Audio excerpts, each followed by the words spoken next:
எபிரேயர் 2ஆம் அதிகாரத்தில் ஒரு அற்புதமான இயேசு கிறிஸ்துவை குறித்த அற்புதமான 2 காரியங்களை நம்ம இங்கே பார்க்குறோம். 2ஆம் அதிகாரம் 17ஆம் வசனத்திலையும் 18ஆம் வசனத்திலையும் பார்த்தீங்கன்னா, பிற்பகுதியில் படிக்கிறேன். இரக்கமும் உண்மையும் உள்ள பிரதான ஆசாரியராய் இருக்கும்படிக்கு எவ்விதத்திலும் நம்முடைய சகோதரருக்கு ஒப்பாக வேண்டியிருந்தது. 18ஆம் வசனத்தில், ஆதலால் அவர்தாமே சோதிக்கப்பட்டு பாடுபட்டதினாலே அவர் சோதிக்கப்படுகிறவர்களுக்கு உதவி செய்ய வல்லவராக இருக்கிறார் அப்படின்னு சொல்லப்பட்டிருக்கு. இயேசு கிறிஸ்துவை குறித்த இந்த பகுதியை நம்ம விளங்கிக்கிட்டோம் அப்படின்னு சொன்னால் கிறிஸ்துவ வாழ்க்கை நமக்கு ரொம்ப ஈஸியாக இருக்கும். அதை தான் நான் இந்த பகுதியில் பார்த்து உணர்வடைஞ்சு ரொம்ப உற்சாகம் அடைந்தேன். பல முறை நம்ம கேட்டிருக்கலாம், இந்த வசனத்தை கூட நம்ம படித்திருக்கலாம். அது எப்படிப்பட்ட கண்ணோட்டத்தோடு நம்ம படிக்கிறோம் அப்படின்னு சொன்னால், சில நேரங்களில் இது உண்மையாகவே இந்த வேதம் ஒரு தெய்வீகமானது, நம்முடைய மனசாட்சிக்கும் நம்முடைய எல்லா விதமான காரியங்களுக்கும் இது போதுமானதாய் நம்மை உணர்த்தி வைக்கக்கூடியதாக இருக்குது. ஆனால் அதே நேரத்தில் இந்த வேத வார்த்தையில் இயேசு கிறிஸ்து மனிதனாக இருக்கிறார் அப்படிங்கிறத நம்ம காண முடியாமல் நம்முடைய இருதயம் குருடாக இருக்கிறதை நாம் பார்க்க முடியும். ஏன்னா நம்ம எல்லாரும் தெய்வ கண்ணோட்டத்தோடே நம்ம எல்லாரையும் பார்க்குறோம். எல்லாரையும் இல்லை, நம்ம ஏற்கனவே நம்ம வணங்கி வந்த நம்ம இந்து பாரம்பரியத்திலே வந்திருக்கிறோம். நாங்களும் கூட ஒரு கிறிஸ்துவ பாரம்பரியத்திலேருந்து வந்தாலும் எல்லாரும் விக்கிரக ஆராதனை செய்தவர்கள். அப்போ பார்த்திங்கன்னா அந்த தெய்வம் அப்படின்னு சொல்லி அதை தெய்வம் அதுக்கிட்ட நெருங்க முடியாது, இல்லைன்னா அது நம்ம பார்க்க முடியாது அப்படிங்கிற ஒரு கண்ணோட்டத்தோடே நம்ம எல்லாரும் வாழ்ந்தவர்கள். இன்னும் சொல்லப்போனால் பயத்தோடு வாழ்ந்தவர்கள், நமக்குள்ள ஒரு பயத்தோடு வாழ்ந்தவர்கள். அப்படி இருக்கிறதுனால இப்போயும் கூட நம்ம வேதத்தை படிக்கும்போது இயேசுவை எப்படி பார்க்குறோம், அல்லது நம்முடைய சர்வ வல்லமையுள்ள தேவனை எப்படி பார்க்குறோம் அப்படின்னு சொன்னால், ஒரு போலீஸ்காரை போல் பார்க்குறோம். போலீஸ்காரை போல் அவர் தப்பு செஞ்சுட்டா தண்டிச்சிடுவார், அவர் நம்மளை ஏதாவது ஒன்று பண்ணிடுவார் அப்படிங்கிற ஒரு பயத்தோடு நம்ம எல்லாரும் இருக்கிறோம். அப்படிப்பட்ட பயத்திலேருந்து நம்ம எல்லாரும் விடுதலை ஆகணும் இன்னைக்கு. அதுதான் என்னுடைய ஆசை. அப்படின்னா இயேசு கிறிஸ்து நம்மை போல ஒரு மனிதனாய் இந்த உலகத்திற்கு வந்தார். அதுதான் வேதத்தில் மிக மிக முக்கியமான சத்தியம். ஏன்னா இன்றைக்கி இருக்கிற கிறிஸ்தவத்தில் மதவாதிகள் அல்லது மத சம்பந்தப்பட்டவர்கள் இடத்துல நீங்கள் போனீங்கன்னா, அவர்கள் கடவுள், அவர் தெய்வம், அவரிடத்துல நம்ம நெருங்க முடியாது, நம்ம எட்டி நின்று தான் கை கட்டி கும்பிடணும், பயப்படணும், ஏதாவது ஒரு செஞ்சிருவார் அப்படின்னு தான் இன்றைக்கி எல்லாரும் காமிக்கிறாங்க. ஆனால் இயேசுவை தேவன் நமக்கு எப்படி காமிச்சிருக்காரு அப்படிங்கிறத நம்ம வேதத்தில் விளங்கிக்கிட்டோம்னா அது நமக்கு ரொம்ப பிரயோஜனமாக இருக்கும். இயேசுவை எப்படி காமிச்சார் நான் படித்தேன். எப்படின்னா, பிரதான ஆசாரியராய் இருக்கும்படிக்கு இயேசு கிறிஸ்து ஒரு பிரதான ஆசாரியார் அப்படின்னு சொன்னால், அப்படின்னா எல்லா மனிதர்களுடைய பாவத்தை தன்மேல் எடுத்துக்கொள்ளும்படி, தன்மேல் அவர் போட்டுக்கொள்ளும்படிக்கு நம்ம எல்லாருக்கும் அவர் பிரதான ஆசாரியாராக வந்தார். நம்ம காலையில் கேட்டோம், அருமையாக கேட்டோம், உங்களுக்கு ஞாபகம், அதை தொடர்ந்து தான் நான் உங்களுக்கு சொல்கிறேன். ஆனால் அதற்கு முன்னாடி வந்த அந்த ஆசாரியார்கள்லாம் எப்படிப்பட்டவங்க அப்படின்னு சொல்லி வேதத்தில் நீங்கள் பார்த்தீங்கன்னா, 5ஆம் அதிகாரம் முதல் வசனத்தை நான் 2 வசனத்தையும் வாசிக்கிறேன். அன்றியும் மனுஷரில் தெரிந்து கொள்ளப்பட்ட எந்த பிரதான ஆசாரியானும் பாவங்களுக்காக காணிக்கைகளையும் பலிகளையும் செலுத்தும்படி மனுஷருக்காக தேவ காரியங்களை பற்றி நியமிக்கப்பட்டிருக்கிறான். இயேசுவுக்கு முன்னாடி இருந்த ஆசாரியர்கள்லாம் நியமிக்கப்பட்டிருக்காங்க. 2ஆம் வசனம், தானும் பலவீனம் உள்ளவனானபடியினாலே அறியாதவர்களுக்கும் நெறிதப்பி போனவர்களுக்கும் இறங்கத்தக்கவனாய் இருக்கிறான். 3ஆம் வசனம், அது நிமித்தம் அவன் ஜனங்களுடைய பாவங்களுக்காக பலியிட வேண்டியது போல தன்னுடைய பாவங்களுக்காகவும் பலியிட வேண்டியதாய் இருந்தது. அப்போ பாருங்க, இயேசுவுக்கு முன்னாடி வந்த அந்த பிரதான ஆசாரியர்கள் என்று சொல்லப்படுகிறவங்களாம் தனக்கும் ஒரு பலி செலுத்தணும், அங்கே இருக்கிற ஜனங்களுக்கு அவங்க பலி செலுத்தணும். அப்படின்னா யோசிச்சு பாருங்க, அந்த ஆசாரியர்கள் அங்கே இருக்கிற மனுஷர்களுக்கு யாருக்கும் மாதிரியாக இருக்க முடியுமா? மாதிரியாக இருக்க முடியாது. அவங்க நீ தப்பு செய்யாதன்னு சொல்ல முடியாது. ஏன் அப்படின்னு சொன்னால், அந்த தப்பை அவங்களும் செய்கிறவங்களா இருக்காங்க. நீங்கள் நல்லா புரிஞ்சுக்கங்க, அந்த தப்பை அவங்களும் செய்கிறவங்களா இருக்காங்க. இப்போ உதாரணமாக, யாரும் திருடக்கூடாது அப்படின்னு அந்த ஆசாரியர்கள் நமக்கு போதிக்க முடியாது. ஏன்னா அவங்களும் திருடுறவங்களா இருக்காங்க. ஒரு உதாரணத்துக்கு சொல்கிறேன். அல்லது நீங்கள் யாரும் பொய் சொல்லக்கூடாது அப்படின்னு அவங்க போதிக்க முடியாது. ஏன்னா அவங்களும் பொய் சொல்கிறவங்களா இருக்காங்க. இப்போ என்ன செய்கிறாங்க, தான் சொன்ன பொய்க்கும் ஒரு பலி, ஒரு ஆட்டை பலியிடுறாங்க.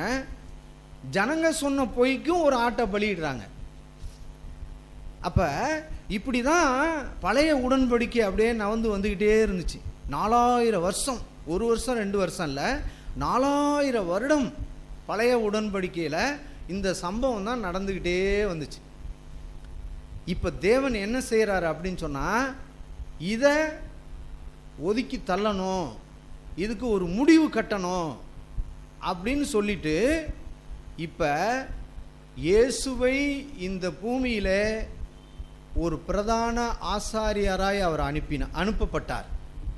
இப்போ அந்த பிரதான ஆசாரியார் என்ன படித்தோம் அப்படின்னு சொன்னால், அவர் பிரதான ஆசாரியராய் இருக்கும்படிக்கு, அவர் ஒரு ஆசாரியராய் இருக்கும்படிக்கு எவ்விதத்திலும் நம்மை போல அவர் மாற வேண்டியதாக இருந்துச்சு.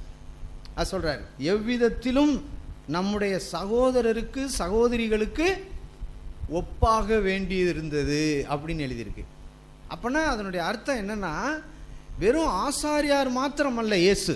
நல்லா தெரிஞ்சுக்கங்க, வெறும் ஆசாரியார் மாத்திரமல்ல, நம்முடைய பாவங்களுக்காக நாம் காலையில் துரைதனங்களையும் அதிகாரங்களையும் உரிந்து கொண்டு வெளியரங்கமான கோலமாக்கி சிலுவையிலே வெற்றி சிறந்தாரே, அதுக்கு மாத்திரமல்ல, நம்முடைய சுவிசேஷம் அதுதான். அதுக்கு மாத்திரமல்ல, அவர் இந்த பூமியில் அவர் அந்த பிரதான ஆசாரியார் நம்மை போல மனிதனாய் இந்த பூமியிலே அவதரித்து இப்போ என்ன செய்கிறார்? 18ஆம் வசனத்தில் ஆதலால் அப்படின்னு எழுதியிருக்கு. ஆதலால் அவர்தாமே சோதிக்கப்பட்டு பாடுபடுகிறார். இப்போ என்ன செய்கிறாரு? நீங்களும் நானும் இந்த பூமியில் அந்த பழைய உடன்படிக்கையில் வாழ்ந்தவர்கள் சோதிக்கப்பட்டு எல்லாரும் பாவம் செய்து தேவ மகிமையற்றவர்களாக போயிட்டாங்க. நாம் தொழுகையில் கேட்டது போல ஆதாமும் ஏவாளையும் தேவன் ஏதேன் தோட்டத்தில் ரொம்ப சுகபோகமாய் லக்ஸூரியஸாய் எந்த குறையும் இல்லாமல் படைத்து வைத்திருந்தார். அவர்கள் அங்கே இருந்த பொழுது மிகப்பெரிய ஒரு பாவத்தை செய்தார்கள்.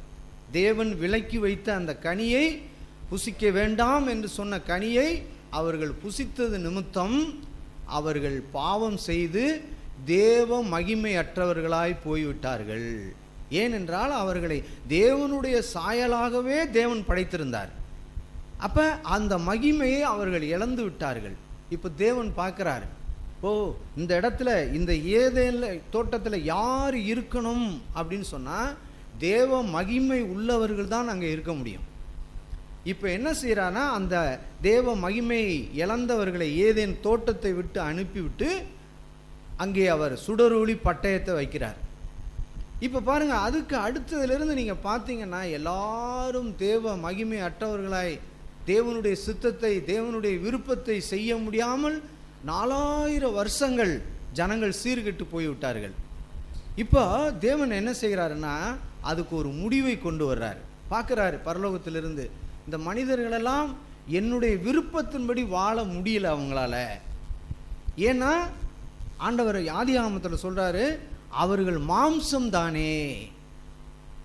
அப்படி இந்த மாம்சத்தில் இருக்கிறதுனால என்னுடைய விருப்பத்தின்படி எனக்கு பிரியமாய் அவர்கள் வாழ முடியவில்லை. நான் எப்பொழுதெல்லாம் ஜனங்களை பார்க்கிறோனோ அப்பொழுதெல்லாம் எல்லாரும் பாவத்திலே இருக்கிறார்கள். அப்படின்னா அவருடைய பார்வைக்கு நாம் எல்லாரும் நிர்வாணியாக இருக்கிறோம் அப்படின்னு தான் அர்த்தம். நிர்வாணியாக இருக்கிறோம் அப்படின்னா என்னைக்கு ஆதாமும் ஏவாளும் பாவம் செய்தார்களோ அன்னைக்கு அவர்கள் நிர்வாணியாய் போய்விட்டார்கள். அதுக்கு முன்னாடி அவங்க நிர்வாணிங்கிறது ஒருத்தருக்கு ஒருத்தர் கூட தெரியாது. அல்லது யாராவது வேற மனுஷர் இருந்திருந்தா கூட அவருக்கு தெரியாது. தேவன் கூட அவர்களை நிர்வாணி என்று பார்க்கவில்லை. நிர்வாணி என்று பார்க்கவில்லை. ஏன்னா நான் படைத்த என்னுடைய படைப்பு, என்னுடைய உருவங்கள், அவர்கள் என்னுடைய பிள்ளைகள் அப்படின்னு அந்த உணர்வோடு அவர் பார்த்தார். நீங்கள் யோசிச்சு பாருங்க, நம்மள்ட்ட சின்ன பிள்ளைங்க இருக்குது, 3 வயசு 4 வயசில். அதுங்க சில நேரம் ட்ரெஸ்ஸு போடாமே நின்னா நம்ம இந்த பிள்ளை சில நேரங்களில் நினைப்போம். ஆனால் சில நேரங்களில் நம்ம பிள்ளை ட்ரெஸ் போடாமல் இருக்கிறதே நமக்கு நினைவுக்கு வராது. ஏன்? அவன் ஏன் பிள்ளை அவன் ட்ரெஸ் போடாமன்னா கூட எனக்கு அது ஒரு அசௌரியமாக எனக்கு தெரியாது. அதே போல தான் தேவன் அன்றைக்கு ஆதாமும் ஏவாளையும் பார்த்தார். பிரியமானவர்களே, இன்றைக்கும் அவர் அப்படி தான் பார்க்க விரும்புகிறார். இன்றைக்கும் அப்படி பார்க்க விரும்புகிறார். ஆனால் அந்த நிர்வாணத்தை எப்படி அந்த ஆதாம் ஏவாளில் பார்த்தாரோ அதே நிர்வாண கோலத்தை இன்றைக்கு நம்மிடத்தில் அவர் பார்க்கிறார். அப்படி அவர் பார்த்ததுனால தான் இந்த நிர்வாண கோளாறு, இந்த இதை எடுக்கிறதுக்கு ஒரே வழி ஆண்டவராகிய இயேசு கிறிஸ்து தான். அவர் அந்த நிர்வாணத்தை மூடுகிறவர். ஆகையினால்தான் அந்த ஆதாம் ஏவாள் அந்த நிர்வாணி என்று சொன்ன உடனே தேவன் அன்றைக்கே ஒரு மிருகத்தை அடித்து அந்த மிருகத்தின் தோலை எடுத்து அந்த ஆதாமுக்கும் ஏவாளுக்கும் ஒரு உடையை உண்டு பண்ணி கொடுத்தார். அதனுடைய அர்த்தம் என்னன்னா, ஆதாம் என்றைக்கு தேவ மகிமை இழந்தானோ அன்றைக்கே ஆண்டவராய் இயேசு கிறிஸ்து சிலுவையிலே அறையப்பட்டதற்கு அடையாளமாக தான் ஒரு மிருகத்தின் தோலை எடுத்து அந்த ஆதாம் ஏவாளுக்கு தேவன் அவருடைய நிர்வாணத்தை மூடினார். எவ்வளவு அன்புள்ள கடவுள் பாருங்க. நாம் நேசிக்கிறவர், நாம் ஆராதிக்கிறவர், நான் சேவிக்கிறவர், எவ்வளவு அன்பு நிறைந்தவர். அடடா, அதை பார்க்கும்போது அவர் அந்த அன்புக்கு எந்த ஒரு கிரையும் நம்மளால் செலுத்த முடியாது. ஆதாம் நினைத்திருப்பான், நான் அப்படி கற்பனை பண்ணி பார்க்குறேன், இந்த மாதிரி பழத்தை தின்னோம். அவர் கேட்டார் உடனே, ஆமாம் ஆண்டவரே நீங்கள் சொல்லியிருந்தீங்க, நான் ஏமாந்து சாப்பிட்டுட்டேன் அப்படின்னு ஒரு வார்த்தையை அவன் சொல்லியிருந்திருக்கலாம். அப்படி சொல்லாமல் அவன் மனைவி மேலே குற்றத்தை கொண்டு போனான். ஆனால் அந்த உடையை உடுத்தின பிற்பாடு அவன் நினச்சிருப்பான், இப்படி நான் கற்பனை பண்ணுறேன் என்னன்னா, ஐயோ எவ்வளவு நல்ல தேவன், நான் இவ்வளவு நிர்வாணியாக இருக்கிற என்னை அவர் மறைக்கிறாரே, அவர்கிட்ட போய் நான் பொய் சொன்னனே, அவரை போய் நான் இப்படி நீ தந்தை என் மனைவின்னு நான் சொல்லிட்டேனே அப்படின்னு சொல்லி எவ்வளோ துடிதுடிச்சுருப்பான் தெரியுமா. ஆனால் அது எதுக்கு அடையாளமாக பார்க்குறான்? மன்னிப்பு மாத்திரம்தான் அன்னைக்கு ஆதாமுக்கு கிடைச்சி. மன்னிப்பு மாத்திரம். இன்றைக்கும் கூட அநேகர் இங்கே உட்கார்ந்துருக்கிற நீங்களும் நானும் மன்னிப்பு பெற்றவர்களாய் தான் நாம் உட்கார்ந்துருக்கிறோம். அப்படின்னா அதனுடைய அர்த்தம் என்ன தெரியுமா? எப்பெல்லாம் நம்ம தப்பு செய்கிறோமோ அப்பெல்லாம் போய் ஆண்டவரே நான் தவறிட்டேன் அப்படின்னு நம்ம சொல்கிறோம். ஆண்டவர் மன்னிக்கிறார், அவருடைய இரத்தத்தினால நம்ம கழுவி சுத்திகரிக்கிறார். அது தினமும் நடந்துக்கிட்டு தான் இருக்குது. நம்ம தவறும் பொழுது நாம் அவரை கேட்கும்போது அவர் மன்னிக்கிறார். அந்த ஒரு மன்னிப்பை அந்த ஆதாம் ஏவாளும் பெற்றுக்கொண்டு தான், அவர்கிட்ட லைஃபு கிடையாது, லைஃப் எதுவுமே இல்லை, வாழ்க்கை இல்லவே இல்லை. ஆனால் மன்னிப்பு மட்டும் பெற்று அவர்கள் ஏதேனை விட்டு வெளியே வந்துட்டாங்க. அதுதான் இன்றைக்கு பிரபலமாய் இந்த உலகத்தில் பேசக்கூடிய சத்தியம், பிரபலமாய் பேசக்கூடிய சத்தியம். ஆனால் நம்முடைய சபையில் அதை பேசுகிறோம். ஆனால் அதை காட்டிலும் பிரபலமான சத்தியம் என்ன அப்படின்னு சொன்னால், இயேசு மனிதனாய் இந்த பூமிக்கு வந்தார். ஹல்லேலூயா. இயேசு மனிதனாய் வந்தார். சர்வ வல்லமை உள்ள கர்த்தர், சர்வ வல்லமை உள்ள தேவன் அவர். இந்த அண்ட சராசரங்களை படைத்த சர்வ வல்லமை உள்ள ஆண்டவர் இந்த பூமிக்கு மனிதனாய் இறங்கி வந்தார்.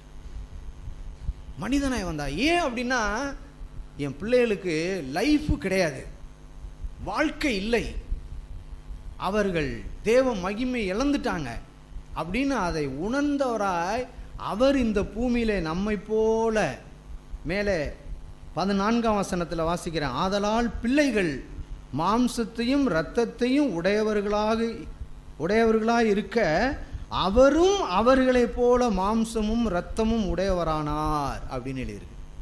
என்ன அருமையான ஆண்டவர் பாருங்க. இந்த உலகத்தில் 30 கோடி தேவர்கள்னு சொல்லிக்கிறாங்க, என்னென்னமோ இந்த உலகத்தில் சொல்றாங்க.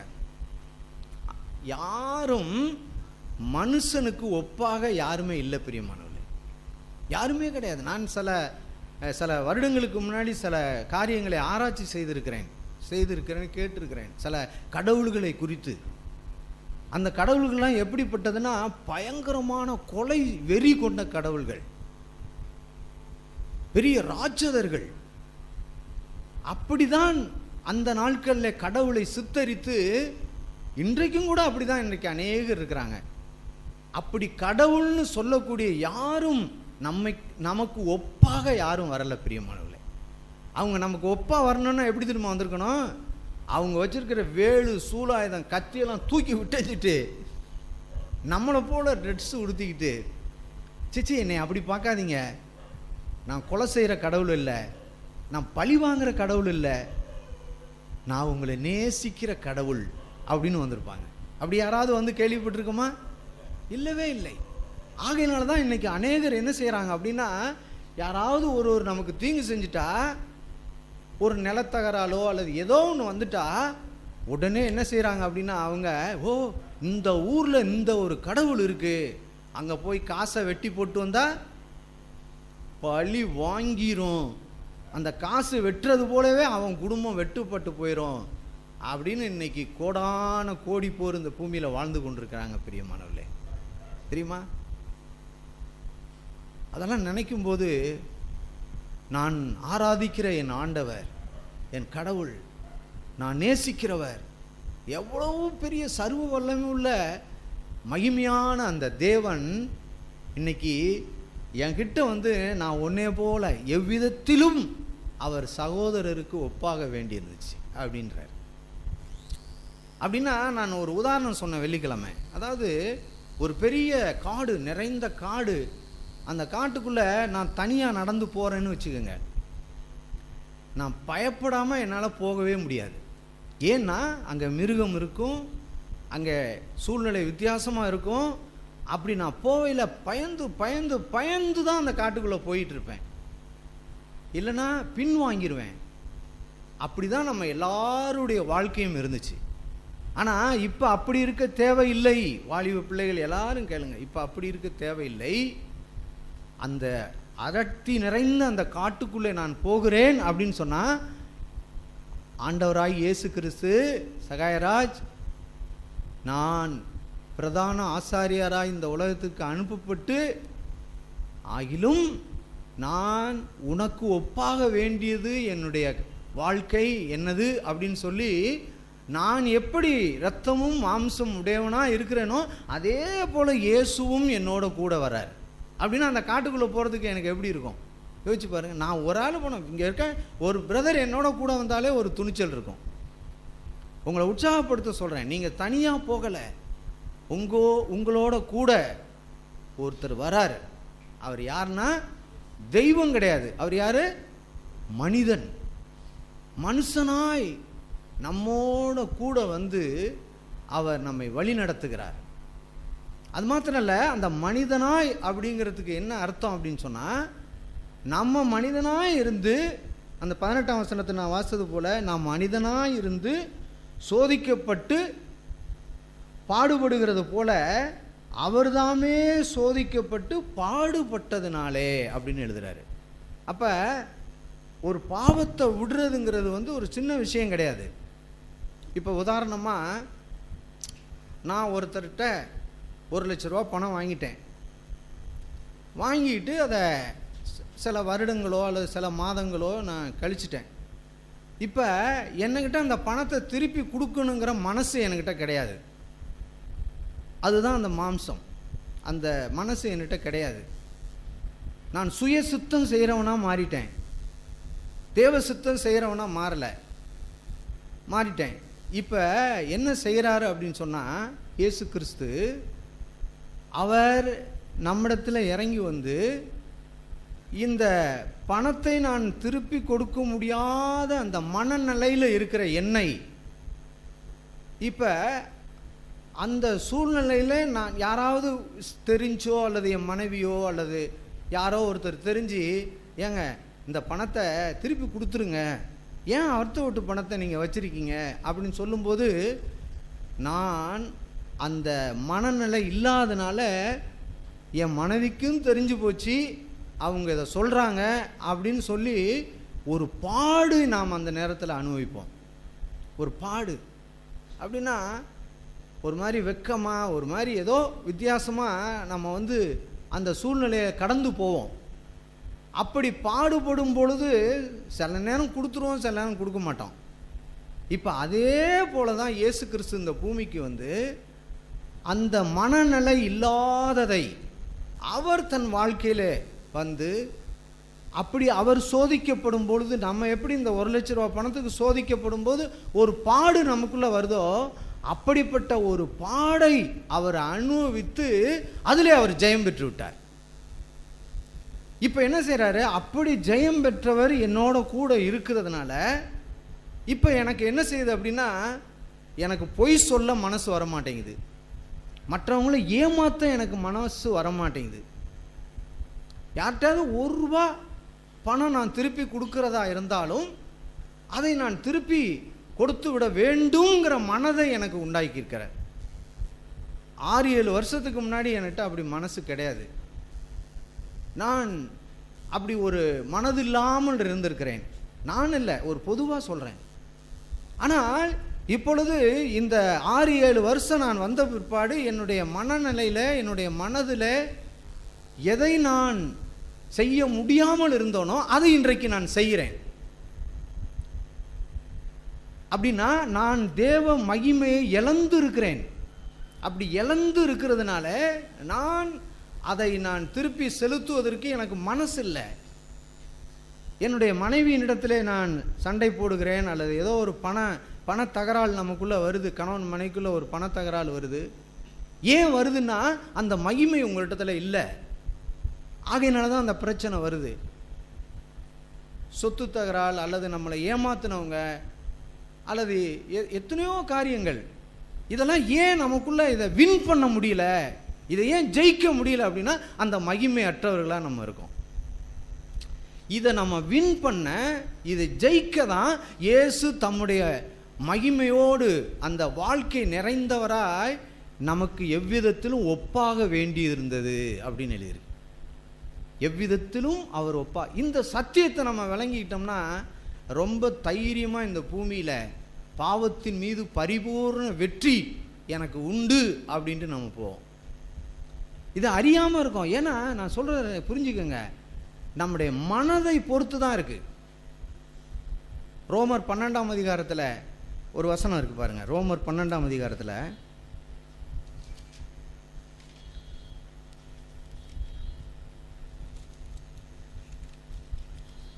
ரோமர் 12:2, நீங்கள் இந்த பிரபஞ்சத்திற்கு ஒத்த வேஷம் தெரியாமல் அப்படின்னு எழுதியிருக்கு. இந்த பிரபஞ்சத்தின் ஒத்த வேஷம் என்னன்னா மனசே இல்லை. இப்போ நிறைய உதாரணங்கள் வருது மனசில். நம்ம ஒரு பாவத்தை செய்யும்படிக்கு அல்லது ஏதோ ஒரு தவறான காரியங்களை நம்ம செய்யும்படிக்கு, சிந்திக்கும்படிக்கு நம்ம இருக்கிறோம். அது என்ன அப்படின்னா இந்த பிரபஞ்சத்தின் ஒத்த வேஷம். அது அந்த வேஷத்தை நீங்கள் தரிக்காமல் இருக்கணும் அப்படின்னு சொன்னால், தேவனுடைய நன்மையும் பிரியமும் பரிபூரணமான சித்தம் இன்னதென்று பகுத்தறியத்தக்கதாக உங்கள் மனம் புதிதாகிறதுனாலே மறுரூபமாகுங்கள் அப்படின்னு எழுதியிருக்கு. அப்படின்னா இந்த மனம் இருக்கு பார்த்தீங்களா, அது பொல்லாத விஷயம், பொல்லாத அந்த மனத்தினுடைய இது பொல்லாதது. அது விரும்பவே அது அது அது வந்து நன்மை செய்யவே அது விரும்பாது, தீமை செய்ய தான் விரும்பும். வீட்டில் பாருங்கள், அப்பா அம்மா உங்களுக்கு நிறைய புத்திமதிகளை சொல்லுவாங்க. ஆனால் நீங்கள் ஏன் அதை கேட்டு கீழ்ப்படிஞ்சு அதை செய்ய முடியாமல் இருக்கிறீங்க அப்படின்னு சொன்னால், உங்களுடைய மனம் புதிதாகாமல் இருக்குது. ஆதாமிடத்தில் பெற்ற அந்த மனம் இன்னமும் இருக்குது. ஆனால் இயேசுவை பாருங்கள், 12 வயசில் அவரை குறித்து என்ன எழுதியிருக்கு? அவர் தாயின் தகப்பனுக்கும் கீழ்ப்படிந்திருந்தார் அப்படின்னு எழுதியிருக்கு. அது எப்படி முடிஞ்சிச்சு அவரால் அப்படின்னா, அவர் இந்த மனுஷன் பூமியில் கீழ்ப்படிய முடியாமல் இருக்கிறான் அப்படிங்கிறத அறிந்தவராக இங்கே வந்து அவர் அந்த 12 வருஷத்துக்குள்ளே கீழ்ப்படிதலை அவர் கற்றுக்கொண்டார். பட்ட பாடுகளினாலே கீழ்ப்படிதலை கற்றுக்கொண்டார் அப்படின்னு இருக்கு. உங்களுக்கு பாடு எத்தனை பாடு இருக்குது தெரியுமா? உங்கள் வீட்டில் உங்கள் அப்பா அல்லது உங்கள் அம்மா ஏதோ ஒன்று செஞ்சிட்டிங்களே, ஒரு அதட்டுனாவே உங்களுக்கு என்ன உண்டாங்கன்னா, என்ன பெரிய அதட்டு அப்படிம்பீங்க. என்ன சொல்லுவீங்க? என்ன பெரிய அதட்டுறீங்க, என்ன என் வயசு என்ன தெரியுமா? சொல்ல மாட்டீங்க, உள்ளுக்குள்ளே இருக்கும், நான் பெரிய ஆள் அப்படின்னு உள்ளே கணச்சிக்குவீங்க, குதிரை கணக்கிறது போல். அப்போ நீங்கள் என்ன குதிரையா சொல்லி யோசிச்சு பாருங்க, குதிரை தானே அந்த கணக்கும். ஆனால் இயேசு 12 வயசில் குதிரை மாதிரி கணக்கலை. அவர் பட்ட பாடுகளினாலே, அவர் பிரதர் தான் சொல்லுவாங்க, அதாவது கிரிக்கெட்டில் பால் போடுறதுன்னா பிரச்சனை இல்லை, ஆனால் மட்டை பிடிச்சி அடிக்கிறதுக்கு பாருங்க, அது பிரச்சனை. எடுத்துட்டானா ஒருத்தன் மட்டையை கையில், டெண்டுல்கர் டோனி எடுத்துட்டார் அப்படின்னு சொன்னால் கையில் அப்படியே அங்கே உட்காந்துருக்க 10,000 பேரும் கண் அப்படியே பார்த்துக்கிட்டே இருக்கும். எப்படா ஒரு 6 அடிப்பான், எப்படா ஒரு 4 அடிப்பான், இந்த நேரத்தில் நான் 6 அடிக்க போகிறேன் அப்படின்னு அந்த மட்டை எடுக்கும்போது ஒரு குரல் வருது அவங்க அம்மாட்டேருந்து, இப்போ நீ ஒரு சில செகண்டுக்குள்ளே இங்கே வரலன்னா பிரச்சனை அப்படின்னு ஒரு இது வருது. அப்போ மட்டையை அங்கனே போட்டுட்டு அவன் போகிறது எவ்வளோ பெரிய பாடாக இருக்கும் யோசிச்சு பாருங்கள். இருக்குமா இருக்காதா? சே, பால் போடையில் இந்த அம்மா ஃபோன் பண்ணியிருந்தா அல்லது சொல்லியிருந்தா எவன்ட்டாச்சும் ஒருத்தனை மாற்றி போடுறா பாலை. ஏன்னா அதில் எவனாச்சும் 6 அடித்து போயிடுவான் பால் போடுறதில்ல. நம்ம விளையிட்டோம்னா எவன் விட்டு பாலே எவனோ 6 அடிச்சுட்டு போட்டோம், அது விட்டுருவான். ஆனால் சே, ஒரு 6 அடிக்கலாம், ஒரு 4 அடிக்கலான்னு பார்க்கும்போது வருதே அப்படின்னு அந்த பாடுகள் மத்தியில் தான் நீங்கள் அந்த பேட்டை போட்டு போக முடியும். இன்றைக்கி அதே மாதிரி தான். இன்றைக்கி உங்களுக்கு அப்படி ஒரு செய்தி, ஒரு காரியம் வரும்பொழுது நீங்கள் அதை செய்ய மறுக்கிறீங்க. அந்த மனம் உங்களிடத்துல இல்லை. சிறு பிள்ளைகளாக இருந்தாலும் சரி, பெரியவர்களாக இருந்தாலும் அந்த மனம் நமக்குள்ளே வரமாட்டேங்குது. அந்த மனதை இந்த இதில் வாசித்தது போல புதிதாகிறதுனாலே மறுரூபமாகுங்கள். அப்போ அது மாத்திரம் இல்லை, இன்னொரு வசனம் ஞாபகம் வருது பாருங்க. 2 கொரிந்தியர் 3ஆம் அதிகாரம், 2 கொரிந்தியர் 3ஆம் அதிகாரம்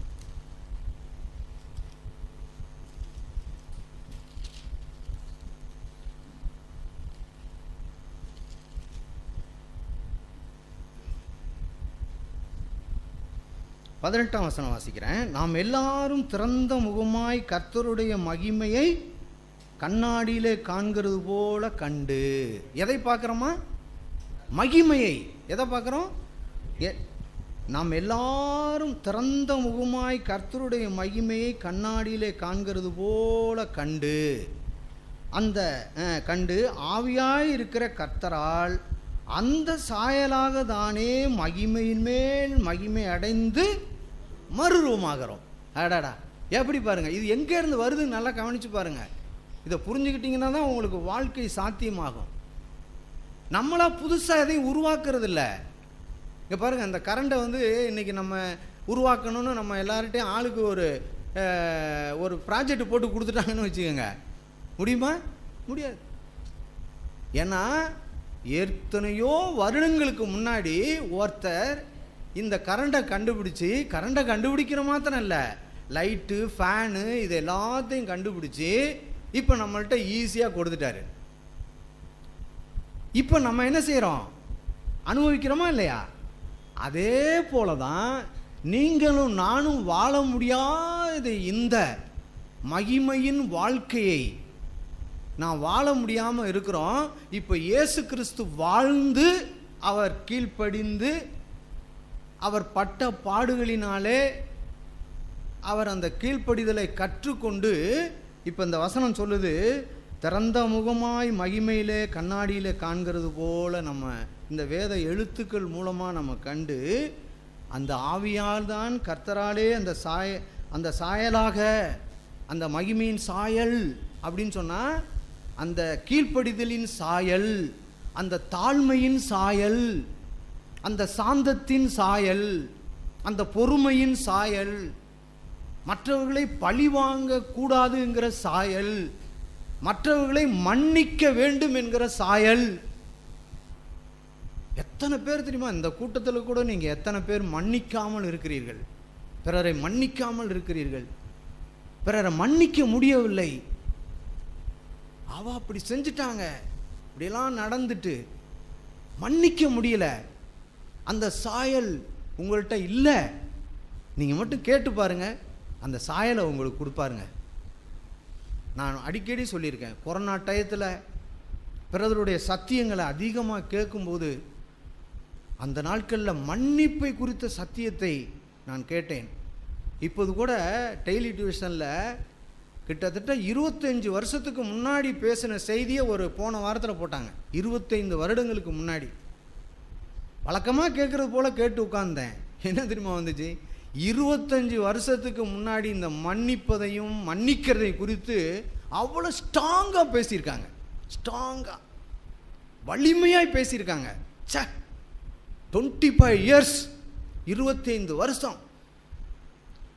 இன்னைக்கும் அந்த மனுஷன் 25 வருஷம் கழித்து இன்னைக்கும் அந்த மனுஷனுடைய வார்த்தையை நான் கேட்கும்போது அதே மன்னிப்பை குறித்து அவர் பேசி கொண்டிருக்கிறதை பார்க்கும்போது இது எவ்வளவு பெரிய கொடிய வஞ்சனை, எவ்வளவு பெரிய கொடிய பாவம். நான் பிறரை மன்னிக்காமல் இருப்பது எவ்வளவு கொடிய பாவம். அன்றைக்கு நான் மனம் திரும்பினேன் பிரியமானவர்களே, அன்றைக்கு மனம் திரும்பினேன். எந்த ஒரு விஷயத்திலையும் யார் மேலும் எந்த ஒரு மனத்தாங்களோடு நான் படுக்கைக்கு போயிடக்கூடாது ஆண்டவரே. என் மனசாட்சி தேவனுக்கும் மனுஷருக்கு முன்பதாய் சுத்த மனசாட்சியாய் நான் இந்த பூமியில் வாழணும் அப்படிங்கிற அந்த பிரயாசத்தை அன்றைக்கே எடுக்க ஆரம்பித்ததுனால் இந்த வசனத்தில் சொல்லுது பாருங்களா, அந்த சாயலாக தானே மகிமையில் மேல் மகிமை அடைந்து மறுரூபமாகிறோம். இப்போ கொஞ்சம் கொஞ்சமாக அந்த மகிமை எனக்கு கிடைக்குது. என்னால் முடியலை, அந்த மகிமை இழந்துட்டேன். என் அப்பன் ஆதாம், கெட்ட மனிதன் ஆதாம், அவன் மூலமாக எனக்கு கிடைச்ச பாவம் கொடூரமான பாவம். அவன் மூலமாக எனக்கு வந்த அந்த சரக்கு, அவன் மூலமாக எனக்கு கிடைத்த எல்லாம் பாவம் பாவம் பாவம். ஆகையினால் என்னாலும் தலை தூக்க முடியலை, தலை நிமிர்ந்து வாழ முடியல. அப்படி என் மனதும் மாம்சமும் அவ்வளோ கொடியதாக இருந்துச்சு.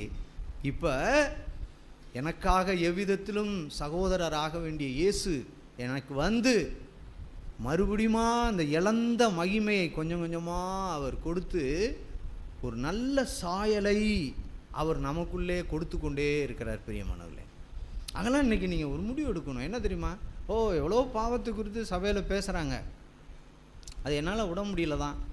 என்னுடைய வேலை ஸ்தலத்தில், என்னுடைய சூழ்நிலைகளில், காரியங்களில், வீட்டில் கூட திடீர்னு ஒரு உண்மையை சொல்லிட்டா புருஷன் வந்து ஏதாச்சும் நினச்சிருவார் அப்படின்னு மனைவி திடீர்னு பொய்யை சொல்கிறோம்.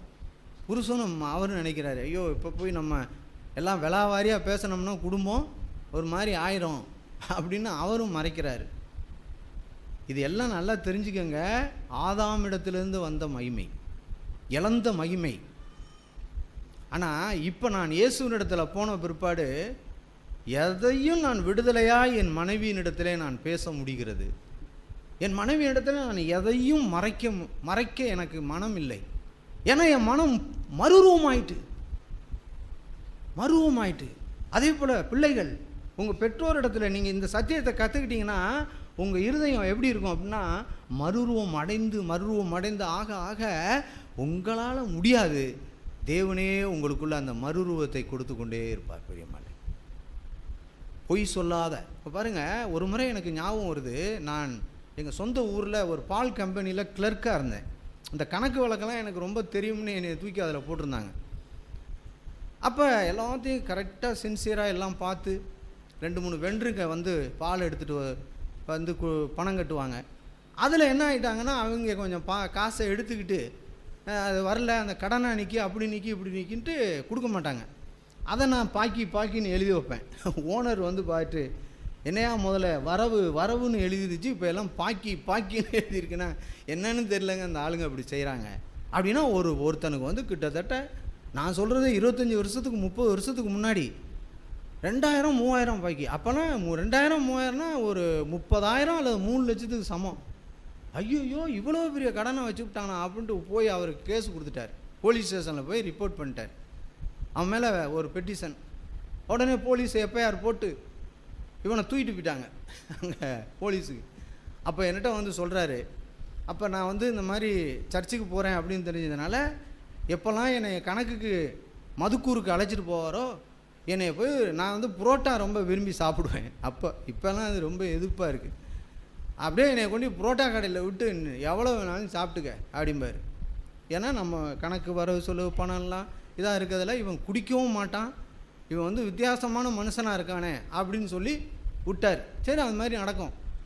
இந்த பிரச்சனைக்காக என்னை கூட்டிகிட்டு போயில ஸ்டேஷனுக்கு முன்னாடி சொன்னார், பொய் சொல்லணும் நீ, அவன் கொடுக்க வேண்டியது 3000, நான் எழுதி வச்சிருக்கிறது 5000 அவன் கொடுக்கணும்னு எழுதி வச்சுருக்கேன். உன்னை கூப்பிட்டு அந்த ஏடு கேட்பார், ஏப்பா நீ தானே கிளார்க்கு? ஆமாம். இவன் வந்து 5000 கொடுக்கணுமா அப்படிம்பாரு. ஆமாங்க, நான் தாங்க கணக்கு வாங்கினேன், நான் தாங்க எல்லாம் பண்ணேன், எனக்கு வந்து 5000 கொடுக்கணும்னு நீ சொல்லிவிட்டு நீ வெளியில் ஓடி வீட்டுக்கு போயிரு, வேணா போய் 4 புரோட்டாவை சாப்பிட்டுட்டு போயிரு அப்படின்னாரு. எப்படி இருக்கும் என் மனசு? நான் புதிதாய் பிறந்த குழந்தை. இப்போல்லாம் நம்ம எப்படி இருக்கோம் பாருங்க. அப்போ பொய் சொல்ல மனம் இல்லாத நம்ம புதிதாய் பிறந்த குழந்தை இப்போ பெரிய ஆள் ஆகிட்டு 18 வயசு 20 வயசு வந்துட்டு பொய்யை அவுத்து விட்றோம். வேதத்தை சொல்லு, பொய்யை ஊதுறான்னு அப்படின்னு எழுதியிருக்கு. அது எப்படி தியானிச்சு பாருங்களேன். பொய்யை ஊதுறான் அப்படின்னா எப்படி இருக்கும்? அட்ரா பூனை ஊதுனான், அவன் வாயிலேருந்து வர்றது பூரா பொய், பித்தலாட்டம், ஏமாத்துத்தன்மை, பேசுறதுல உண்மை இல்லை, ஊதுறான், மகிமை இழந்துட்டான். ஆனால் நான் என்ன செய்ய பண்ணேன், அப்போ அந்நிய பாஷைலாம் நிறைய அந்த நேரத்தில் நல்லா பேசுவேன். இன்றைக்கி கூட அந்த எக்ஸ்பீரியன்ஸு கிடைச்சி அப்படியே வெளியில் வந்து உட்காந்து அந்நிய பாஷையில் பேசி, இயேசுவே நான் என்ன செய்ய முடியும், இப்போ இந்த மாதிரி பொய் சொல்கிறாரு, நான் என்ன செய்கிறது, நான் உம்முடைய பிள்ளை, எனக்கு உதவி செய்யுங்க அப்படின்னு நான் ஜெபத்தோடு அந்நிய பாஷையோடு பேசிட்டு அந்த ஸ்டேஷன் வாசலில் நிற்கிறேன். அவர் உள்ளே நின்று, இந்த அவர் தான் கிளார்க்கு, கூப்பிடுங்க அப்படின்னா அந்த வந்து நிற்கிறேன். அந்த நேரம் அந்த குற்றவாளியையும் கொண்டு வராங்க. குற்றவாளியை கொண்டு வரும்போது என்னகிட்ட அவர் கேட்க வேண்டியவர், ஏய் நீ 5000 வச்சியாடா கடன் அப்படின்னா பாருங்க. அவன் இல்லைங்க சாருண்ணா, அவ்வளவுதான். அப்படியே 2 கான்ஸ்டபிளை விட்டு அவனை அடித்து சட்டைக்கிட்டையெல்லாம் உறிஞ்சி தள்ளுறான் அவனை உள்ள. நீங்களாம் போங்கடா வெளியில். புரியுதா நான் சொல்கிற? புரியுதா? எல்லாம் அசையாம வேறு கதை சொல்கிற மாதிரி நினைக்கிறீங்களா? ஆமாம், உத்தமனை போடா வெளியில் அப்படின்ட்டாரு, பொய்யனை உள்ள தள்ளு அப்படின்ட்டாரு. என்னால் மறக்க முடியாது. 40-30 வருஷத்துக்கு முன்னாடி நடந்தது. இன்றைக்கும் அதை நான் விசுவாசிப்பேன். ஏன் உங்களுக்கு சொல்கிறேன்னா, அநேக முறை நான் அதை ரிப்பீட் பண்ணி பார்த்துருக்கேன். ஆண்டவரே அன்னைக்கு நீங்கள் நடத்துனீங்க, நான் புதிதாய் பிறந்த குழந்தை, 1 வருஷம் 6 மாதம் தான் இருக்கும் நான் ரட்சிக்கப்பட்டு. அதே அனுபவம் இன்னைக்கும் வேணாம் ஆண்டவரே. தேவனால் முடியுமா முடியாதா? பார்த்தீங்களா, செஞ்சாரா இல்லையா? ஆண்டவர் ஜெபத்தை கேட்டாரா இல்லையா? என்ன செய்ய முடியும் தேவனால்? இவன் இப்போ பொய் சொல்ல தான் வேணும், இப்படிப்பட்ட இக்கட்டில் மாட்டிட்டான் அப்படின்னு அந்த ஏட்டுடைய மனதை ஆண்டவர் மாற்றி என்னைய கேட்க வேண்டிய கேள்வியை குற்றவாளியை கேட்டு அவன் இல்லைங்க போவ அவனை அடித்து சட்டையட்டையெல்லாம் உறிஞ்சி நிர்வாணமாக உள்ள தள்ளிட்டாங்க. இந்த நிர்வாணியை பற்றி பேசுகிறோம்ல, அன்றைக்கி நான் பார்த்தேன். அப்போல்லாம் அப்படி தான் பண்ணுவாங்களாம். போலீஸில் அடித்து சட்டையட்டையெல்லாம் உறிஞ்சிட்டு நிர்வாணியாக உள்ள தள்ளிவிடுவாங்க.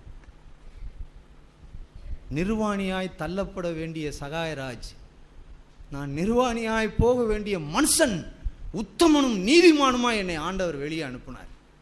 இன்றைக்கும் என் வாழ்க்கையில் அதெல்லாம் சவாலிடப்பட்டிருக்கு. ஆண்டவரே, அதற்கு பிற்பாடு எத்தனையோ சூழ்நிலைகளை நான் பொய் சொல்லி எத்தனையோ ஏமாத்துத்தனங்கள்லாம் நான் பண்ணிட்டேன்.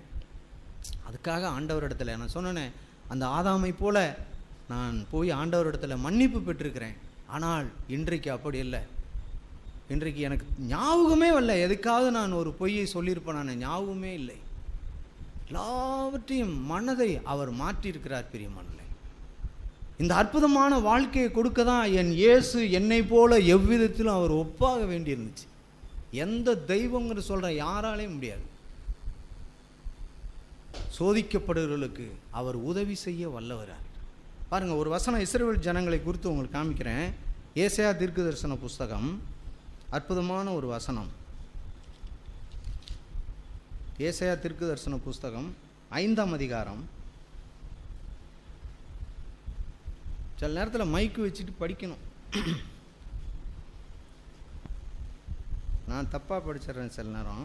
இப்பொழுது 5:1 வாசிக்கிறேன். இப்பொழுது நான் என் நேசரிடத்தில் அவருடைய திராட்சை தோட்டத்தை குறித்து என் நேசருக்கேற்ற ஒரு பாட்டை பாடுவேன். என் நேசருக்கு மகா செழிப்பான மேட்டிலே ஒரு திராட்சை தோட்டம் உண்டு. கவனிங்க, நம்முடைய ஆண்டவருக்கு மகா மேட்டில் உயரமான இடத்துல ஒரு திராட்சை தோட்டம் உண்டு. இப்போ இங்கே திருத்துறைப்பூண்டியில் தேவன் நம்மை இந்த இடத்துல எல்லாரையும் ஒரு திராட்சை தோட்டத்தை போல வச்சிருக்கார். திராட்சை தோட்டமாக இருக்கும். என்ன ஆகுது அந்த தோட்டம் அப்படின்னு பார்த்தா, அவர் அதை வேலி அடைத்து அதில் உள்ள கற்களையெல்லாம் பொறுக்கி அதிலே நற்குல திராட்சை செடிகளை நட்டு அதன் நடுவில் ஒரு கோபுரத்தை கட்டி அதில் ஆலையும் உண்டு பண்ணி அது நல்ல திராட்சை பழங்களை தரும் என்று காத்திருந்தார்.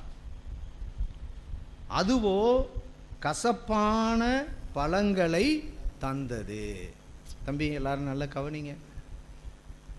இப்போ ஒரு பெற்றோர் இருக்காங்க அப்படின்னு சொன்னால், உங்களை பிள்ளைகளாய் பெற்று வளர்த்து ஆளாக்கி உங்களை ஒரு நல்ல நற்கொலை திராட்சை செடியாய் கொலைகளாய் உங்களை அவர்கள் உண்டு பண்ணுவதற்கு எவ்வளவு பிரயாசம் வரும். சின்ன பிள்ளைங்கள்லாம் கேட்கணும், சும்மா சாதாரண இல்லை. உங்களை ஏதோ போனோம் வந்தோம் சட்டையை வாங்கி கொடுத்தாங்க, ஸ்கூலுக்கு போனோம் படித்தோம் அப்படிலாம் இல்லை. சோறு போட்டாங்க அதெல்லாம் கிடையாது. இந்த சோறு போடுறது, இந்த சட்டை வாங்கி கொடுக்கறது, இந்த செலவுக்கு காசு கொடுக்கறது, இதெல்லாம் வெளிப்படையான விஷயம். ஆனால் உங்கள் பெற்றோருக்கு அவங்க உள்ளத்தில் என் பிள்ளை கனி கொடுப்பானா, அவன் கனி கொடுப்பானா, அவனுக்குள்ள நல்ல ஒரு கீழ்ப்படிதலுங்கிற கனி, அவன் நான் பேசும்போது அதை பொறுமையாய் கேட்டு அதற்கு பதில் சொல்லுகிற ஒரு கனி அப்படின்னா உங்கள் பெற்றோர்கள் எதிர்பார்ப்பாங்க.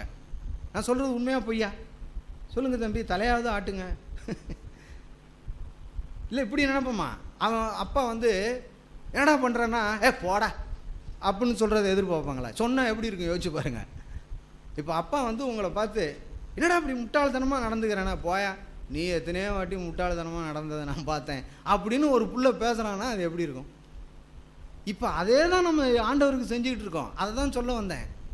ஆண்டவர் நம்மளை பார்த்து எப்பா இப்படி ஏன்ப்பா முட்டாள்தனமாக நடந்துக்கிற அப்படின்னா, ஆமாம் போங்க போங்க முட்டாள்தனமாக நடக்காமல் அப்புறம் என்ன தான் பண்ணுறது அப்படிங்கிற மாதிரி நம்ம பதில் சொல்லிகிட்டு இருக்கோம். இப்போ பாருங்கள், இந்த வார்த்தையை படித்து கடந்த வாரத்தில் ரொம்ப உணர்வடைஞ்சேன். ஆண்டவரே என்னை சும்மா இல்லை வேலி அடைத்து அப்படின்னு எழுதியிருக்கு. பெற்றோர்கள் பிள்ளைகளை உங்களை வேலி அடைத்து பாதுகாக்கிறாங்க. நீங்கள் வெளியில் போயிட்டு வர்றதுக்கு லேட்டானா பாருங்கள், அப்பா அம்மா மனசு எப்படி திரும்ப இருக்கும்? ஐயோ என்னடா பிள்ளைய காணும். அதுவும் பொம்பளை பிள்ளைங்கன்னா சொல்லவே வேண்டியதில்லை. பசங்கன்னா கூட அவன் 4 பேரை சமாளிச்சுட்டு வந்துடுவான். அவன் என்ன பண்ணிட்டு வந்தாலும் சரி வந்துடுவான். ஆனால் பொம்பளை பிள்ளைங்கள எப்படி மனசில் இருக்கும், ஐயோ அப்படின்னு. இப்பயும் கூட என் மகனை நான் அடிக்கடி சிந்திச்சு பார்ப்பேன். இப்பயும் கூட சுந்தர் 6 மணிக்கு மேலே லேட் ஆகிடும், என்னன்னு இல்லையா என்னடா அப்படின்னு பல முறை நான் பதட்டப்பட்டிருக்கேன். அவன் கல்யாணம் ஆகி 2 குழந்தைய பெற்று தனியை வீடாக ஆகிட்டான். ஆனாலும் என் மனசில் இந்த ரோட்டில் 6 மணிக்கு போனான்னா போகலையா, என்னடா ஆச்சு. ஒரு ஃபோன் அடித்து எத்தனையோ முறை நான் கேட்டிருக்கேன், என்னப்பா வந்துட்டப்பா வீட்டுக்கு, இல்லைன்னா வேலூர் பாலத்திட்ட வந்துட்டுருக்கேன், எத்தனையோ முறை. இப்போ பொல்லாத தகப்பனாகிய எனக்கே அப்படி பிள்ளைகள் மேலே கரிசனை இருந்தால் நல்ல பிதா அவர் யார், எவ்வளவு கரிசனையாக இருப்பார் தெரியுமா. தம்பி, நீங்கள் யாரும் இந்த உலகத்தில் சகோதர வாலிப பிள்ளைங்களை யாரையும் நீங்கள் ஏமாற்ற முடியாது. தேவன் நம்மை கரிசனையாக பார்க்குறார், அன்பாக பார்க்குறார் நம்ம பிள்ளைகளை. அதனால தான் இங்கே எழுதியிருக்கு, அவங்க ஒரு கனி கொடுப்பாங்களான்னு அதை வேலி அடைத்து அதில் உள்ள கற்களையெல்லாம் பொறுக்கி, ஏன்னா என் பிள்ளை போகும்போது இடறிட்டு விழுந்துடக்கூடாது, தடுப்பு கல்களெல்லாம் சமமாக்கி, அப்புறம் பெரிய கோபுரத்தை கட்டி ஆலையை கட்டி எதிர்பார்க்குறாரு. அந்த ஆலையில் அப்படியே எண்ணெய் அந்த திராட்சை சாலம் புழிஞ்சி அப்படியே 6 வருமானம் உட்காந்துருக்காரு. உட்காந்து பார்க்குறாரு. 4000 வருஷமாக பார்த்தாரு. பார்த்தா மொட்டை டீன்னு கிடக்கு. அந்த திராட்சை ஆலை என்ன கிடக்கு, மொட்டை டீன்னு இருக்குது. 4000 வருஷம். இப்போ பார்த்தாரு, ரைட் ஓகே முட்ரா, இந்த சமாச்சாரத்தை முடிவு கட்டிடுவோம் அப்படின்ட்டு 4000 வருடத்துக்கு பிற்பாடு நான் சொன்னது போல் இயேசுவை கொண்டு கடைசியாக ஒரே ஒரு வசனம் படித்து முடிப்போம். எபிரேயருக்கு எழுதின நிருபம் 8ஆம் அதிகாரம்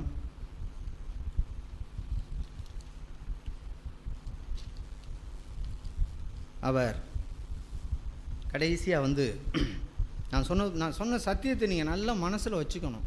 நாமளாக எதையும் விட முடியாது. ஆனால் நான் தாகத்தோடு, ஆண்டவரே நான் இந்த பாவத்தை செய்யக்கூடாதபடிக்கு எனக்கு உதவி செய்யுங்கள்னு நான் சொன்ன பார்த்தீங்களா ஒரு சாட்சி. அதுபோல் நாம் கேட்கும்போது உதவி செய்கிறார். அது மாத்திரம் அல்ல, நீங்கள் விரும்பும்போது அந்த விருப்பத்தையும் யார் செய்கிறார், தேவன் செய்கிறார். இங்கே பாருங்கள், 10ஆம் வசனம் படிக்கிறேன், 8:10. அந்த நாட்களுக்கு பின்பு நான் இஸ்ரவேல் குடும்பத்தாரோடு பண்ணும் உடன்படிக்கையாவது, என்னுடைய பிரமாணங்களை அவர்களுடைய மனதிலே வைத்து அவர்களுடைய இருதயங்களில் அவைகளை எழுதுவேன். நான் அவர்கள் தேவனாயிருப்பேன், அவர்கள் என் ஜனமாயிருப்பார்கள். எந்த நாட்களுக்கு பின்பு? ஹலோ, எந்த நாட்களுக்கு பின்பு? இந்த 4000 வருஷமும் இருந்த அந்த நாட்கள் முடிஞ்சு போச்சு. அந்த நாட்களுக்கு பின்புதான் இயேசுவை இங்கே எழுதுறாரு. இதெல்லாம் என்ன தெரியுமா, என்னுடைய பிரமாணங்கள் அல்லது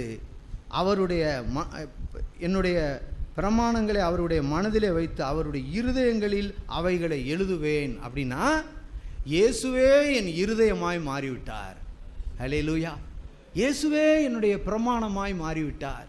இயேசுவே என் இருதயமாய் மாறிவிட்டார்.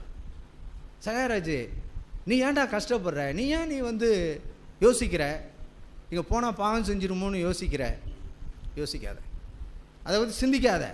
உனக்குள்ள நான் இருக்கிறேன். நீ தனியாள் இல்லை, அந்த பிரமாணத்தை நான் உனக்குள்ளே வச்சுட்டேன்.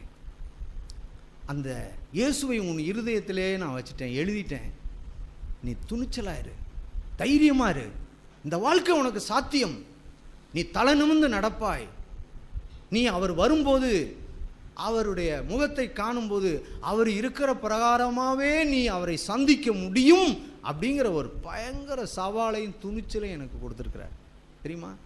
இதெல்லாம் கடந்த சில மாதங்களுக்கு முன்னாடி என் இருதயத்தில் ஏற்பட்ட ஒரு தாக்கம், பிரியமானவர்களே.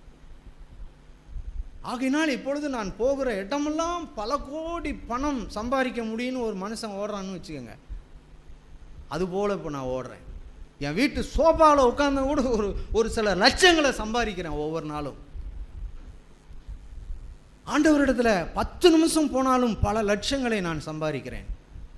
பெரிய ஐஸ்வர்யவானாய் நான் மாறி இருக்கிறேன். பெரிய ஐஸ்வர்யவான். உன்னதத்துக்குரிய சகல ஆசீர்வாதத்தின் ஐஸ்வர்யத்தினால் ஆண்டவர் ஆசீர்வதிக்கிறார்.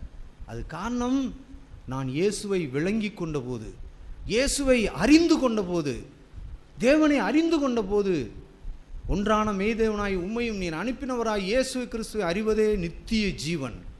அந்த நித்திய ஜீவனை ஆண்டவர் நமக்குள்ளே கொடுத்துருக்கார் பிரியமானவர்களே. இந்த அற்புதமான வாழ்க்கைக்கு தான் நீங்களும் நானும் அழைக்கப்பட்டிருக்கிறோம். இந்த வார்த்தையெல்லாம் உண்மை. இன்னும் நிறையா நான் மனசில் வச்சுருந்தேன், பேசினா 2-3 மணி நேரம் ஆயிரும். உண்மையாகவே நம்முடைய இருதயத்தில் ஆண்டவர் அவருடைய ஜீவனை கொடுத்து உங்களுக்கு கொடுக்க ரெடியாக இருக்காருப்பா. நீங்கள் நினைக்கலாம், என்ன எப்படியோ வாரம் போகிறோம், ஏதோ ஒன்றும் நடக்க மாட்டேங்குது, இப்படி தானே இருக்கும் அப்படின்னு நினைக்கிறேன். இல்லை, நான் இன்றைக்கி சொல்கிற பிரகாரமாக நீங்கள் இயேசுவை நம்புங்க. இயேசு என்னை போல் வந்தார். அது மாத்திரம் இல்லை, நான் சோதிக்கப்படும் பொழுது எனக்கு அவர் உதவி செய்ய வல்லவராக இருக்கிறேன். நான் எதுலெல்லாம் சோதிக்கப்பட்டேன். வாலிப பிள்ளைங்க, கண்களின் நிச்சயினால் ஒரு பெண்ணை பார்க்கும்போது நீங்கள் சோதிக்கப்படுவீங்க. படிக்கிற இடத்துல இருக்கிற இடத்துல சோதிக்கப்படுவீங்க. கண்டிப்பாக அந்த சோதனை உங்களுக்கு வரும், வராமல் இருக்காது. என்னடா தினம் வந்துக்கிட்டு தானே இருக்குது, தினம் போய்கிட்டு தானே இருக்குது, தினம் வாலிப பிள்ளைகளுக்கு அப்படி தான் நீங்கள் நினைக்கலாம். ஏன் இங்கே இருக்கிற பெரிய மீசை வச்ச பார்ட்டிகளுக்குன்னு சொல்கிறேன், எல்லாரும் அப்படி தான் ஒவ்வொரு நாளும் சோதிக்கப்படுறோம். ஆனால் சோதனையில் நான் விழமாட்டோம். அந்த சோதிக்கப்படும் பொழுது இயேசு எப்படி அந்த பொண்ணை பார்த்து சோதிக்கப்படும் பொழுது அவர் ஜெயமாய் வாழ்ந்தாரோ, ஜெயம் பெற்றாரோ, அவர் பார்த்துருப்பாரு. ஒரு பொண்ணு உண்மை இப்படி அழகாக ஒரு பொண்ணு இயேசுவை கிராஸ் பண்ணும்போது பார்த்துருப்பாரு. பார்க்கும்போது இயேசு என்ன தெரியுமா, இந்த பொண்ணுக்காகவும் நான் 3 வருஷத்துக்கு பிற்பாடு சிலுவையில் தொங்க போகிறேன், இந்த பொண்ணுக்காக நான் 3 வருஷத்துக்கு பிற்பாடு நான் சிலுவையில் தொங்க போகிறேன், என்னுடைய இரத்தத்தினால் இந்த பெண்ணு ரட்சிக்கப்பட போகிறாள். எதை பார்த்தாலும் இதை தான் சொல்லியிருப்பார். ஒரு மனுஷன் பணத்தில் வீழ்ச்சி அடைந்து ரொம்ப இதாக இருப்பான், அவனை பார்க்கும்போது அவர் அப்படி பார்த்துருக்க மாட்டார். இவனுக்காக நான் 3 வருஷத்தில் சிலுவையில் தொங்க போகிறேன். இப்போ நம்ம எப்படி தெரியுமா பார்க்கணும், நீங்கள் எப்படி பார்க்கணும், நான் எப்படி பார்க்குறேன். நான் ஒரு பொண்ணை பார்க்கும்போது, ஆண்டவரே இந்த பொண்ணுக்காக நீங்கள் ரத்தம் சிந்திருக்கீங்க ஆண்டவரே, என் மகளை போல இந்த பொண்ணை பார்க்குறேன், இந்த பொண்ணை பார்க்குறேன், பல முறை அறிக்கை செய்திருக்கிறேன். இன்றைக்கு நான் சொல்லுகிறேன், ஜெய வாழ்க்கை எனக்கு சாத்தியமாய் மாறி இருக்கிறது. நான் சோதிக்கப்படுகிறேன். நோ, சோதனையில் என்னை விழ வைக்க சாத்தானாலும் முடியாது, என்னுடைய மாம்சத்தாலும் முடியாது. ஏனென்றால் என்னை போல இரத்தமும் மாம்சம் உடையவராய் இயேசு வந்து இந்த பூமியில் அற்புதமான ஒரு வாழ்க்கையை வாழ்ந்திருக்கிறார். அவர் பார்த்த பிரகாரமாய் ஒரு பெண்ணை பார்க்க, அவர் பார்த்த பிரகாரமாய் நான் பணத்தை பார்க்க கற்றுக்கொண்டேன். ஒரு நேரம் பணம்னா அப்படியே மனசில் ஓடிட்டு இருக்கோம். இன்றைக்கி நான் பணமே சம்பாதிக்கலை, ஆனால் பணக்காரனை போல வாழ்கிறேன், கோடீஸ்வரனை போல வாழ்கிறேன். அற்புதமான வாழ்க்கை பிரியமானவர்களே. இதெல்லாம் தேவன் நம்முடைய மனதை மறுரூப பார்க்கறதுல இருக்கிறது. நீங்கள் வளர்ந்து வருவீங்கன்னா நான் சொல்கிறேன், 6 மாதத்தில் தம்பிங்களா உங்கள் மனம் மறுரூபம் ஆயிரும். தெரியுமா, 6 மாதத்தில் மறுரூபம் ஆயிரும். இங்கே உட்கார்ந்துருக்கிற எல்லாரும் மறுரூபப்பட்டவங்களா இருப்போம். 6 மாதத்தில் கூட இயேசு வரப்போகிறார், வந்துருவார்.